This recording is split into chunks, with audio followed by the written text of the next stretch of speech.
오늘 본문의 말씀으로 그날이 오면 이라고 하는 매일 성경의 제목을 따라서 함께 하나님 말씀 전하도록 하겠습니다. 여러분, 우리가 볼 곳이 몇 장까지라 그랬어요? 39장까지 보거든요. 8월 말까지 한참을 봐야 돼요. 여러분, 갈 길이 멀 때는 뭘 보면서 가야지 잘 갈 수 있어요? 갈 길이 멀면은 뭘 보면서 가야 돼요? 막 내 감을 따라 가면은 갈 길로 제대로 갈 수 있을까요? 아니, 그렇지 못 가요.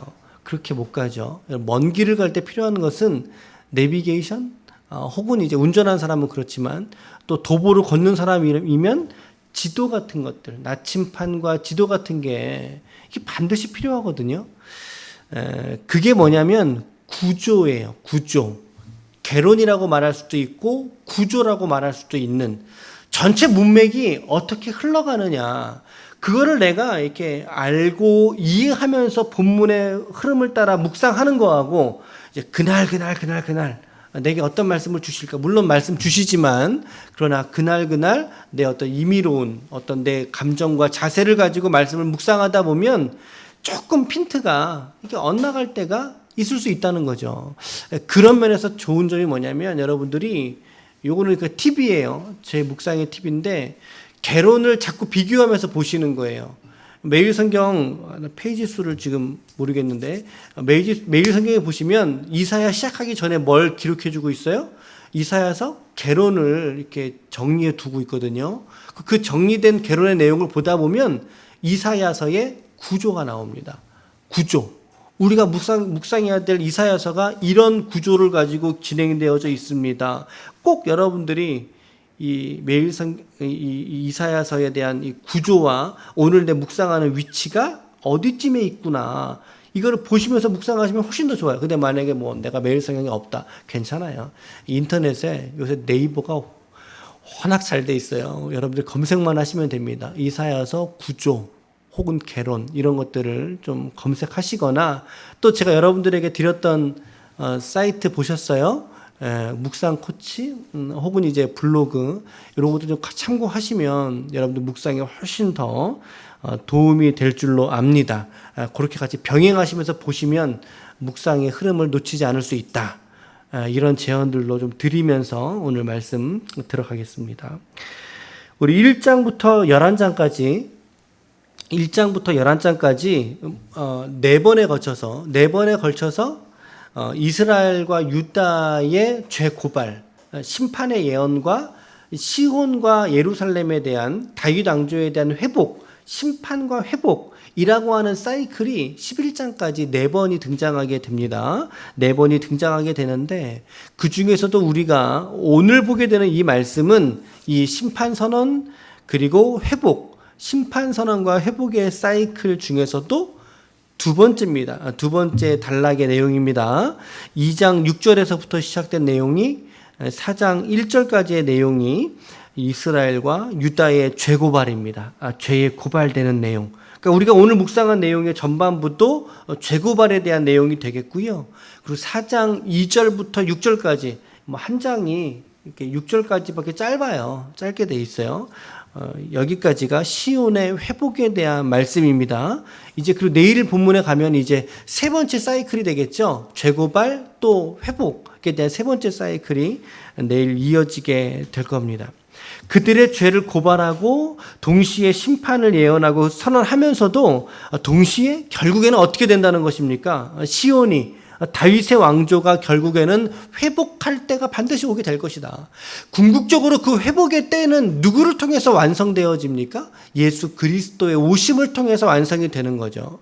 결국에 그 나라와 민족에서 모든 인류의 죄를 짊어질 메시아가 다윗 왕조를 통해 등장하기 때문에, 결국에 예언자도 그리고 하나님도 심판을 말하면서 동시에는 회복과 구원을 말씀하시는 것이 하나님의 뜻이다, 하나님의 감추어져 있는 섭리의 뜻이다 라고 하는 것을 우리는 이사야를 통해서 계속 확인하게 될 것입니다. 여러분, 마찬가지라고 생각합니다. 우리에게도 이 땅을 살아갈 때 시험이 있을 수가 있어요. 결국에 그 시험으로 인해서 때로는 우리가 넘어질 때가 있고 좌절할 때도 있고 또 자빠질 때도 있겠죠. 그러나 결국에 하나님은요, 당신의 택하신 백성들을 향해서 반드시 구원해 내고야 마시는 하나님이신 줄로 믿으시길 바랍니다. 비록 오늘을 내가 죄악에 좀 젖어서 헤매이는 우리의 모습이라 할지라도 우리가 하나님의 손에 붙들릴 수만 있다면 우리는 아주 망하거나 결코 망하는 인생으로 전락하지 않는다. 이스라엘의 역사를 향한 하나님의 뜻이, 그 경륜이 바로 하나님의 그러한 속성들이 우리에게도 동일하게 하나님의 우리를 그 관점과 시선으로 저와 여러분들의 삶을 주목하여 보시는 줄로 믿습니다. 13절 말씀해 보세요. 여호와께서 변론하여 일어나신다라고 되어 있습니다. 일어나신다. 백성들을 심판하려고 서신다. 이렇게 되어 있죠. 일어난다, 선다라는 표현이 좀 두 번 반복되어 있어요. 그러니까 분명히 일어나신 건 맞아요. 여호와께서 두 손을 무릎에 쫙 얹으시어 놓으시면서 에이 놈들 이러면서 우레와 같은 목소리와 영광과 위엄이 가득 서려 있는 그의 풍경을 일으키면서 백성들을 심판하고자 지금 서고 계시는 하나님의 모습을, 우리는 엄중하신 하나님의 모습을 우리는 볼 수 있어야 돼요. 두렵지만 그러나 위엄이 찬란하신, 무섭지만 그러나 놀라우면서도 경외스러운 모습을 우리가 묵상할 수 있는 거죠. 이것이 이스라엘에게는 심판하시기 위한 모습이었는데, 특별히 오늘 말씀해 보니까 누구를 심판하려고 일어서시는 겁니까? 말씀해 보니까 14절 말씀해 보니까 장로들하고 고관들을 심문한다. 그렇죠? 장로들하고 고관, 그러니까 지금 이 심판의 고발의 대상자들은 누구예요? 장로들이에요. 그렇죠? 그리고 고위 관료들이라는 거죠. 근데 그들이 어떤 자라고 말씀하고 있어요? 포도원을 삼켜버린 게 바로 누구다? 너희들이지 않느냐. 이방 나라 백성들이 이스라엘을 삼킨 게 아니라는 거예요. 너희 고위 관료들, 너희들이 내 백성이 포도원을 삼켰다. 가난한 자의 물건을 탈취했다, 빼앗았다라는 것입니다. 근데 이것을 이사야는 무엇으로 비유하고 있어요? 15절을 다 같이 읽어볼까요? 같이 15절 시작. 어찌하여 너희가 내 백성을 짓밟으며 가난한 자의 얼굴에 주 만군의 여호와 내가 말하야 하느니라. 여러분, 이런 게 예언이에요. 이런 게 예언이에요. 그들의 실존, 그들의 영적 실체가 무엇인지를 드러내잖아요. 아주 도드라지게 드러내지 않습니까? 이런 게 예언이에요. 내 백성을 너희가 짓밟고 있다. 지금 너희가. 응? 이런 표현 들어보셨어요? 가난한 자의 얼굴을 어디에 돌려버려요? 아이고야, 맷돌에 돌려요. 맷돌에 돌린다는 게 여러분 좀 상상이나 되세요? 얼마 전에 그 삼시세끼를 한번 봤는데 차승원이 요리를 잘하잖아요. 그 맷돌에다가 이렇게 뭐 갈죠, 그렇죠? 여러분 맷돌에 갈면은 이게 짓이겨진 이게 살아남을 수 있겠어요? 얼마나 처참한 모습을 말하는 겁니까? 맷돌에 사람 얼굴을 간다는 게 얼마나 그들의 가혹함이 얼마나 심했던지, 지도층임에도 불구하고, 이스라엘의 지도층임에도 불구하고 자기 나라 자기 민족의 백성을 밟아서 먹어버리는, 짓이겨서 먹어버리는 이런 악행을 자행하는 모습이 바로 너희들이다. 장로들, 고관들 너희들이다. 그런데 이게 부전자전이란 말이 있잖아요. 그 아버지의 그 아들이라는 뜻이죠. 근데 그 아버지의 그 딸이었던 것 같아요. 말씀해 보니까 16절 보세요. 16절에 보니까 시온의 딸들이란 표현이 나오죠. 근데 이제 매일 성경에 본문의 주석을 달아준 내용에 보니까 이 시온의 딸들이 누구라고 말씀하고 있습니까? 14절에 백성들의 장로 그리고 고관들, 이들의 아내와 딸들을 가리킨다라고 제안을 해주고 있어요. 그럴 수도 있고 그렇지 않을 수도 있어요. 괜찮아요. 그렇게 보셔도 돼요, 여러분들이. 그리고 혹은 그 시대 속에서 권력을 가지고 있던 일부 타락한 여성들의 모습을 재현해주고 있다라고 봐도 무방하다는 거죠. 무방합니다. 근데 그들이 어떤 모습으로 보고 있어요? 16절 보세요. 16절의 하반절 보세요. 16절 하반절에 보니까 시온의 딸들이 어떻게 해요? 교만하여 느린 목이라고 되어 있습니다. 교만하여 느린 목. 세 번역에서는요, 어떻게 하냐면, 시온의 딸들이 교만하여 느린 목. 이거는 그냥 교만해서 목을 늘렸다 그런 뜻이고, 이렇게 교만해서 위에서 이렇게 쳐다보는 그런 모습이고요. 그 다음에 뭐예요? 정을 통하는 눈, 이렇게 되어 있어요. 정을 통하는 눈. 세 번역에서는 호리는 눈짓이라고 번역했습니다. 호리는 눈짓, 누군가를 호린다는 표현, 좀 이렇게 꼬신다는 거죠. 그러니까 그 뒤를 이어서 어떤 표현이 기록되어 있어요? 아기작거리며 걷는다. 국어 잘하는 분 계세요? 아기작거려 걷는다는 게 어떻게 걷는 걸 말하는 거예요? 아기작거려 걷는다. 국어 사전을 찾아봤어요. 제가 국어를 잘 몰라서 국어사전을 찾아봤는데, 작은 몸짓으로 팔다리를 부자연스럽게 움직이며 천천히 걷는다. 이게 아기작거려 걷는다는 표현이에요. 예를 들면 이런 거죠. 아유, 저기 돌진한 어린아이가 아기작거리며 걷네. 이런 표현이 이제 해당되는 거예요. 근데 이런 아기작거린다는 내용이 오늘 본문의 말씀에서는 좋은 뜻일까요? 안 좋은 뜻일까요? 이거 안 좋은 뜻으로 적어 놓은 거예요, 여기다가는요. 그러니까 종종걸음으로 걷는 건데, 당시에 이런 모습이 시각적으로 볼 때 교태가 섞인 모습으로 걷는다, 이렇게 번역을 해요. 교태가 섞인 모습으로 걷는다. 상당히 어떤 섹슈얼한 그런 의도를 가지고 자기 걸음걸이를 남들에게 보여준다는 거죠. 남자들에게 보인다는 거죠. 세 번역에서는 이렇게 번역했어요. 이 말씀 어떻게 번역했냐면, 꼬리를 치고 걷는다, 이렇게 번역했어요. 상당히 이게 직설적으로 번역했죠. 꼬리를 치며 걷는다. 아기작거린다는 표현을 훨씬 더 이해가 쉽게 번역한 것 같아요. 여러분, 지난번에도 말씀드렸지만 이 세번역 성경은 꼭 집에다가 꼭 좀 구매하셔서 같이 병행해서 읽으시면 좋아요. 근데 여러분, 매일 성경의 제안처럼 이 여자들이, 이 딸들이 고위 관료의 딸들이래요. 장로들의 아내들이래요. 그러면 문제가 작은 거예요, 큰 거예요? 이게 더 큰 거죠. 더 나아가서 하나님이 그들의 하체를 드러내신다. 그들의 부끄러움을 온 세상 만민에게 알게끔 하시겠다는 거 아닙니까?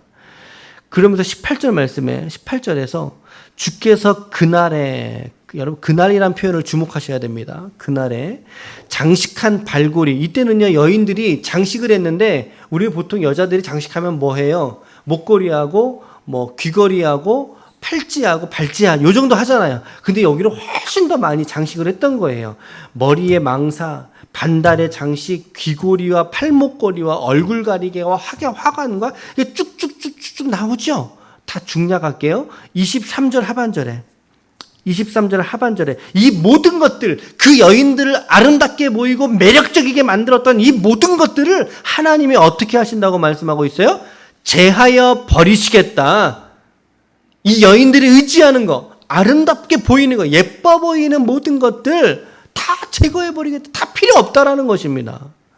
여러분, 하나님 앞에서는 결코 얼굴 이쁜 게 중요한 게 아니에요. 결코 얼굴 이쁜 게 중요한 게 아니에요. 내 믿음이 이뻐야 할 줄로 믿습니다. 내 믿음이 이뻐야 되는 거죠. 여러분, 아름다운 것도 예쁜 것도 쉬 지나갑니다. 10년, 20년 지나갑니다. 쉬 지나가요. 하나님 앞에 영원히 남을 것에 집중할 수 있는 성도가 될 수 있기를 축복합니다. 간절히 축복합니다. 근데 이 여인들은 그런 것에 도무지 관심이 없었다, 이 말이죠. 4장 1절 보세요. 4장 1절 같이 읽어볼게요. 4장 1절 다 같이 시작.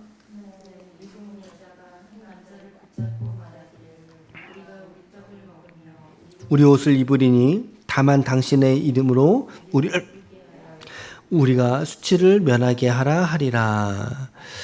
1절에 첫 번째 문장이 뭐예요? 그날에라는 단어를 좀 집중하시라고 말씀드렸어요. 7 남자가 한 남자를 붙들고 애원할 것. 제가 표준 서번역으로 읽어볼게요. 세번역으로 읽어드릴게요. 그날이 오면 7 여자가 한 여자를 붙잡고 애원할 것이다. 우리가 먹을 것은 우리가 챙기고 우리가 입을 옷도 우리가 마련할 터이니 다만 우리가 지금 7명이에요. 지금 7명. 우리가 당신을, 한 남자인 당신을 우리의 남편이라고 부르게만 해주세요. 시집도 못 갔다는 부끄러움을 당하지 않게 해주세요. 아하. 여러분, 왜 7 여자가 남자 하나한테 지금 이렇게 붙어서 이렇게 부탁을 할까요?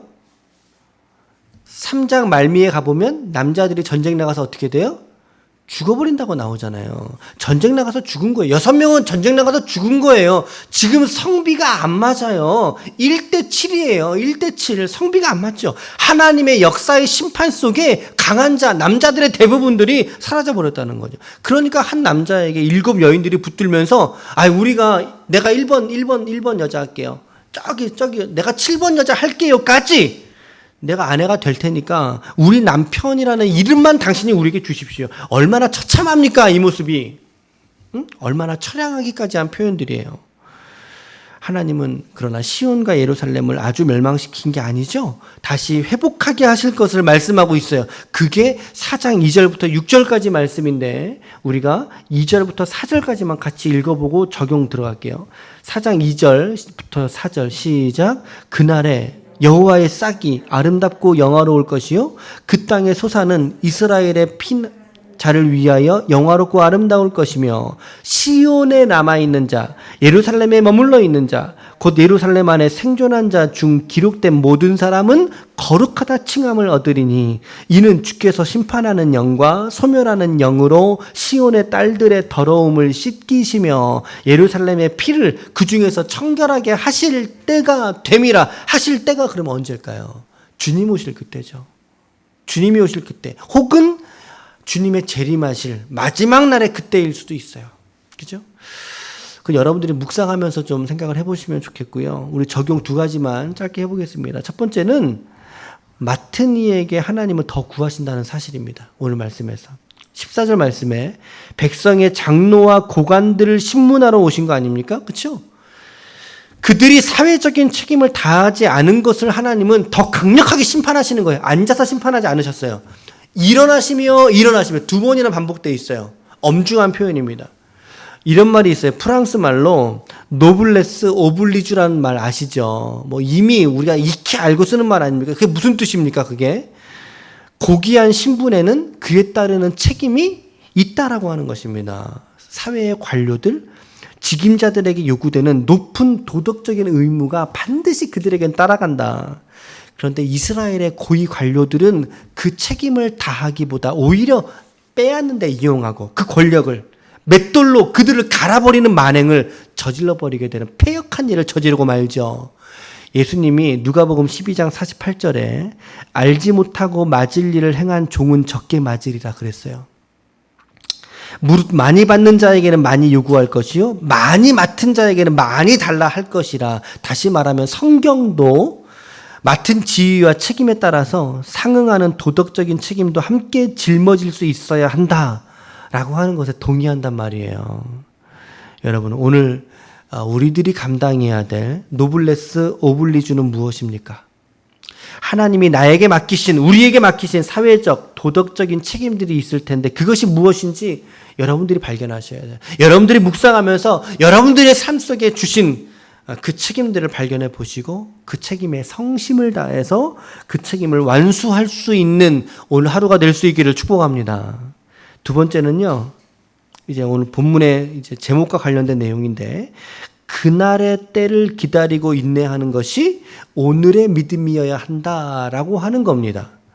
여러분, 우리가 읽었던 말씀에 그날에 라고 하는 표현이 몇 번 기록되어져 있는지 얼렁 세보실 수 있겠어요? 몇 번 기록되어져 있을까요? 3장 18절에, 그리고 4장 1절에, 그리고 4장 2절에. 만약에 그때에 라는 단어도 포함한다면 3장 24절에 결국에 심판이 완성되고 믿음이 승리하게 되는 일은 지금 이루어지는 사건이 아니라는 것이죠. 언제 이루어져요? 그날이 오면 이루어지는 거야. 그날의 때에. 결국에 주님이 오시는 그날에 이루어지는 것이다. 여러분, 우리는 오늘을 삽니다. 그런데 왠지 모르게 이 사회상은 예수 믿지 않는 사람들이 예수 믿는 사람들보다 훨씬 더 잘 사는 것처럼 생각되지 않으세요? 그렇게 보이지 않으세요? 그러나 그것은 현상일 따름이지 진리가 아니라는 것입니다. 이것이 좀 중요한 말이죠. 이것은 현상이지 진리가 아니다라는 거죠. 지금은 그들이 고위간직에 있고 그들의 아내와 딸들이 우리보다 훨씬 잘 나가는 것처럼 보일지라도 결국에 그날이 오면 이 모든 일들의 정황이 완전하게 밝혀지게 된다는 거예요. 하나님이 그들에게 더 많이 찾으신다라는 거죠. 그리고 우리는 그분의 그늘 아래로 피하는 자들이 된다라는 거예요.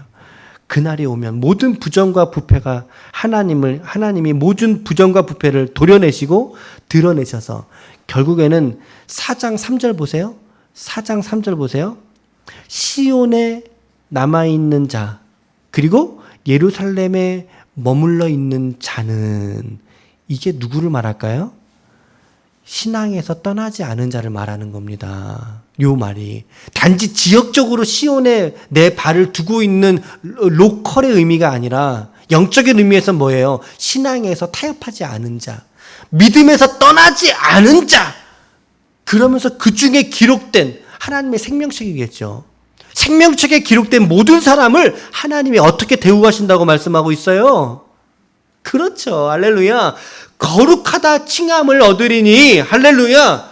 이것이 우리의 믿음이 되어야 된다 그 말이에요. 믿음이 바라는 것들의 실상이요 보이지 않는 것들의 증거라 그랬는데 과연 무엇을 바라보고 무엇을 소망해야 되느냐라는 거죠. 바로 이 지점이라고요. 그날이 오면 그날에 우리의 믿음을 하나님이 거룩하다라고 칭하면서 우리를 안아주실 그것을 바라보는 거, 그것이 우리 성도의 유일한 믿음이 되어야 할 줄로 믿으시길 바랍니다. 종말에 가서 결국에 이기고 승리하는 믿음은 여호와의 신앙을 끝까지 포기하지 않고 그 자리에 머물러 있는 자, 예배를 지키는 자. 오늘 두 학생이 나와서 예배를 드리니까 너무나 주님 기뻐하실 것 같아요. 예배를 지키는 자, 기도의 자리를 파수하는 자에게 하나님께서 결국에 이기게 하시는, 승리하게 하시는 줄로 믿습니다. 신천지 이만희가 이기는 자가 아니에요. 여러분들이 이기는 자죠. 우리가 이기는 자죠. 작은 예수가 되는 거죠. 그러기에 오늘 우리의 믿음은 오늘 지금 당장 여기가 아닐지라도 반드시 그날이 오면 하나님께서 우리의 눈물과 한숨과 기도를 들으시고 우리를 거룩한 자로 세워주실 것이다. 이것이 바라는 것의 실상, 보이지 않는 것들의 증거인 줄로 믿으시길 축복합니다. 아무쪼록 이와 같은 말씀들, 오늘 설교가 좀 길었는데 여러분들이 말씀을 잘 성실하게 묵상하시고 그 묵상된 말씀들을 통해서 하루하루를 치열하게 여러분들의 일상에서 살아내심으로 말미암아 말씀으로 승리할 수 있는 기도의 헌신을 드리시는 하나님의 거룩한 종들이 다 되시기를 예수님의 이름으로 간절히 축원합니다. 아멘.